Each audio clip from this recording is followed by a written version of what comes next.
Hello दोस्तों, हर साल 36 million से ज्यादा कमर्शियल प्लेन दुनिया भर में हवा में उड़ान भरते हैं और हर साल यह आंकड़ा बस बढ़ते ही जा रहा है। ऐसे में एक कमर्शियल विमान जमीन से लगभग 50,000 फीट ऊपर उठता है, लेकिन वहीं पर बाकी कई विमान और हेलीकॉप्टर है जो कि बस 25,000 फीट तक उड़ते हैं। तो ऐसा क्यों, और इतनी ऊंचाई पर उड़ने पर भी विमान का पायलट आसमान में रास्ता कैसे ढूंढता है और रात को नेविगेशन करना कितना मुश्किल होता है? इसी के साथ ऐसे कई सवाल हैं जो आपके मन में एक ना एक बार तो जरूर आए होंगे और आज उन सब का जवाब आपको मिलने वाला है, इसलिए बने रहना इस वीडियो को अंत तक। सबसे पहले आपको पता होगा कि प्लेन ज्यादातर बस 3 प्रकार के होते हैं, या तो हेलीकॉप्टर, या तो जेट प्लेन, या फिर कमर्शियल प्लेन। आज और भी कई अलग अलग प्रजाति हैं, लेकिन वह सारे इन कैटेगरी में होते हैं। यह सारे एरोप्लेन अलग अलग ऊंचाई पर उड़ते हैं। जब प्लेन में सफर करते हैं तब आप आसमान में बहुत ही ऊंचाइयों पर होते हैं,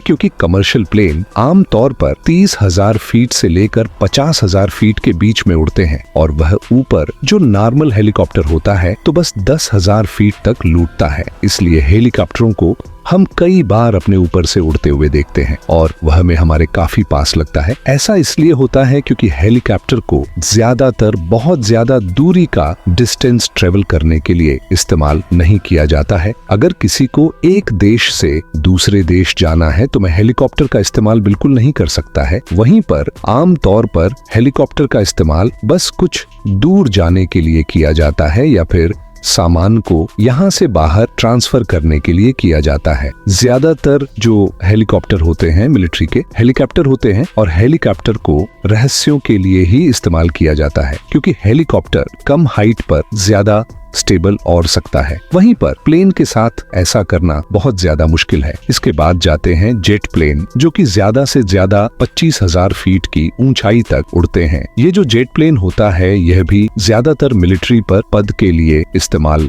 में लिए जाते हैं और यह इतनी हाइट में इसलिए उड़ते हैं क्योंकि जेट प्लेन में तब होता है और धर्मों के काम क्वेश्चन होना बहुत जरूरी है। वहीं पर अगर आसमान में ज्यादा ऊपर प्लेन को बढ़ाया जाएगा तो फिर वैक्सीन का लेवल कम हो जाएगा और वहां पर जो जेट प्लेन है वह इतनी ज्यादा तेजी से नहीं बढ़ पाएंगे। इसलिए जेट प्लेन को 25,000 फीट तक लुढ़क जाता है, क्योंकि उसके बाद ऑक्सीजन लेवल काफी गिर जाता है। और रही बात कमर्शियल प्लेन की, तो उसको 30,000 से 35,000 फीट के बीच में इसकी चौड़ाई जाता है, क्योंकि इसके बीच ऑक्सीजन कम होती है और मॉलिक्यूल पतले होते हैं। ऐसे में प्लेन को ज्यादा फोर्स नहीं लगाना पड़ेगा आगे बढ़ने के लिए। और अगर प्लेन को इसके नीचे बढ़ाया जाएगा तो फिर प्लेट में ज्यादा पेट्रोल की जरूरत होगी। इसके साथ ही प्लेन काफी ज्यादा वाइब्रेट करेगा और आपको बहुत ज्यादा झटकों का सामना करना पड़ेगा। वहीं पर इतनी ऊंचाई पर बहुत ज्यादा कम बादल होते हैं जो कि प्लेन को उड़ने में और भी ज्यादा फायदे देते हैं। इसलिए शुरुआत में जब प्लेन बनाए गए देता हूँ, मैं इसी तरीके से ही डिजाइन किया गया था कि आसमान में ऊपर तक उठ सके। वहीं पर कई लोगों को लगता है कि इतना ऊपर उठना ज्यादा सीख नहीं है, पर हम आपको बता दें कि और भी ज्यादा सेफ है। मान लो अगर प्लेन में कोई खराबी आ जाती है और नीचे की तरफ क्रश कर रहा है और उसकी हाइट करीब 40,000 फीट तक है, तो उसे नीचे पहुंचने में ज्यादा वक्त लगेगा। वहीं पर एक हेलीकॉप्टर और जेट प्लेन बस कुछ ही सेकंड में नीचे गिर जाएगा। इसलिए इतने ऊपर से नीचे आते वक्त पायलट के पास मौका होता है कि प्लेन को गिरने से बचा ले। इसी के साथ प्लेन को और ऊपर बढ़ाने के और भी कई फायदे हैं और थोड़े बहुत नुकसान भी है, लेकिन उन्हें काउंटर करने के लिए हमारे इंजीनियर्स ने बहुत मेहनत की है। अब आपको यह तो समझ में आ गया कि प्लेन इतनी ऊंचाई पर उड़ते हैं, लेकिन प्लेन इतने ज्यादा ऊपर उड़ने के बावजूद लोकेशन का पता कैसे लगाते हैं, यानी कि उन्हें डायरेक्शन का पता कैसे लगता है कि उनकी डेस्टिनेशन कहां पर है। कई लोगों को ऐसा लगता है कि आसमान में उड़ते हैं, यानी कि वे कहीं पर भी उग सकते हैं आसमान में और आराम से अपनी डेस्टिनेशन पर पहुंच सकते हैं, पर ऐसा नहीं है। बिल्कुल जैसे हमारे पास रोड होती है वैसे ही प्लेन के पास भी एक रास्ता होता है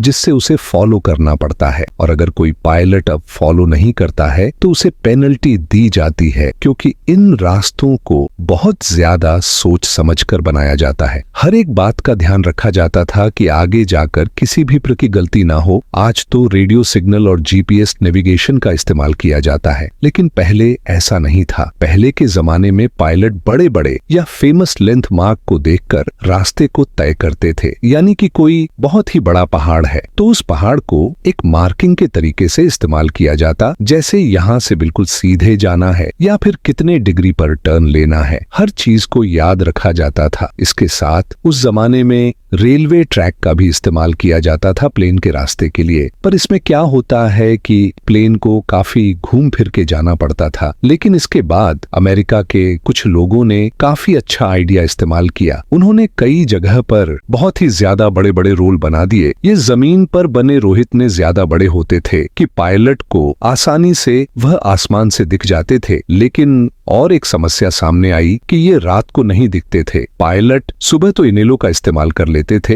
रात को ये बिल्कुल विजिबल नहीं थे। ऐसे में काफी समस्या होती थी और फिर इसका हल निकाला गया और इनेलो के बाजू में लाइट्स लगा दी गई। और फिर जब रेडियो वेव और जीपीएस नेविगेशन का इन्वेंशन हुआ, दो धन्यवाद, इसी का इस्तेमाल किया जाता है और हर एक प्लेन के लिए जीपीएस नेविगेशन में खास तरीके का रास्ता बनाया जाता है जो कि सारे पायलट को मानना पड़ता है। यह सारे रास्ते जो होते हैं वह लेंथ मार्क को देखकर बनाए जाते हैं, यानी कि जमीन किस प्रकार की है, क्या वहां पर बड़े बड़े पहाड़ हैं या नहीं, और वहां का मौसम कैसा रहता है। ऐसी सारी चीजों को ध्यान में रखा जाता है। इसलिए कई ऐसी जगह भी है जहां पर सर्दी के सीजन में प्लेन नहीं चलते हैं और सर्दी के सीजन में उन्हें प्लेन को दूसरा रास्ता इस्तेमाल करना पड़ता है, क्योंकि वहां पर सर्दी में बहुत ही ज्यादा अलाइनमेंट बिगड़ जाता है। योगी प्लेन के लिए बिल्कुल सही नहीं है।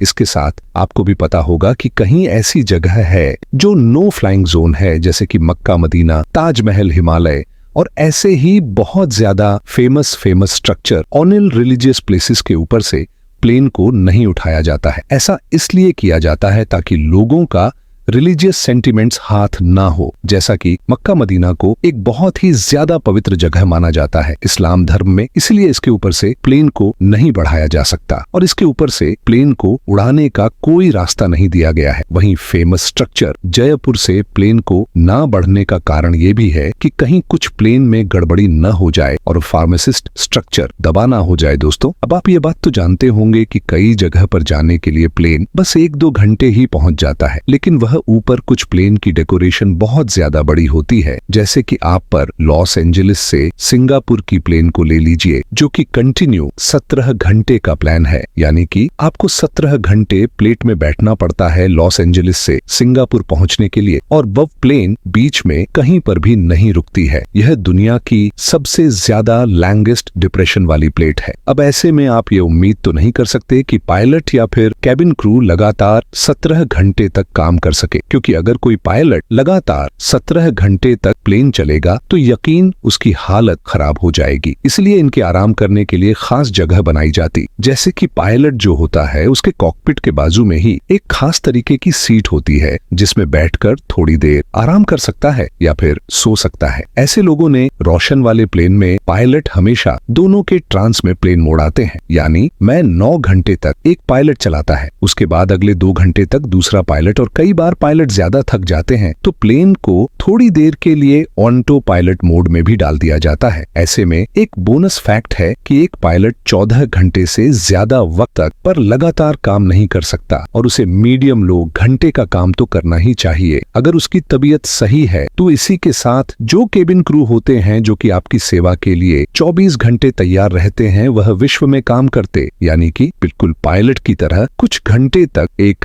केबिन क्रू का ग्रुप काम करता है और उसके बाद दूसरा केबिन क्रू का ग्रुप काम करता है और अभी पहला वाला ग्रुप आराम करता है। और इसके लिए प्लेन में खास जगह बनाई जाती है जहां पर कई सारे बैठ लगाएंगे होते, जिसमें आराम से केबिन क्रू सो सकते हैं। ये जो जगह होती है ये एंट्री यहाँ की इकोनॉमी या फिर दिया बिजनेस क्लास पेन सेक्शन के बीच में होती है। ऐसा इसलिए ताकि आराम करने के साथ जरूर सामने पर दोनों साइड सर्विस दे सके।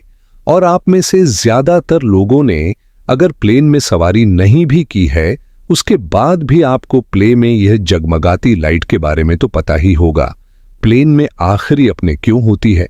वैसे तो प्लेन के सबसे आगे वाले हिस्से में भी एक सफेद कलर की बड़ी सिलेक्ट होती है जो कि रात में देखने में मदद करती है, लेकिन इसके साथ प्लेन के पंखों पर और उसके पीछे वाले वर्टिकल विंग पर छोटी लाइट्स होती है जो कि लगातार जगमगाती रहती है। तो आप कर इनका काम क्या होता है, कई बार रात को ट्रैवल करते वक्त मौसम इतना ज्यादा खराब हो जाता है कि प्लेन के पायलट कुछ चीजें सही से नहीं लिख पाती हैं, तो ऐसे में ये जो प्लेन में जगमगाती रोशनी होती है ये नेविगेशन का काम करती है। दरअसल प्लेन एक साइड में रेड लाइट होती है, दूसरे साइड में ग्रीन कलर की लाइट होती है और वर्टिकल विंग में वाइट कलर की रोशनी होती है, ताकि हर एक मौसम में यह लाइट देख सके। और अगर सामने से कोई प्लेन आ रहा है और बहुत ज्यादा अंधेरा है या फिर मौसम खराब है, तो इन साइट्स के जरिए उसे आसानी से पता चल जाएगा इस सामने कोई प्लेन है। और लाइट अलग अलग कलर का रखने का यह भी कारण है कि हर एक मौसम में कोई ना कोई लाइट तो देखी जाएगी आपको। विमान से जुड़ी हमारी ये वीडियो कैसी लगी नीचे कमेंट सेक्शन में हमें जरूर बताएं, और ऐसे ही वीडियोस देखने के लिए हमारे चैनल को सब्सक्राइब करके इसके साथ जुड़ सकते हैं। धन्यवाद है।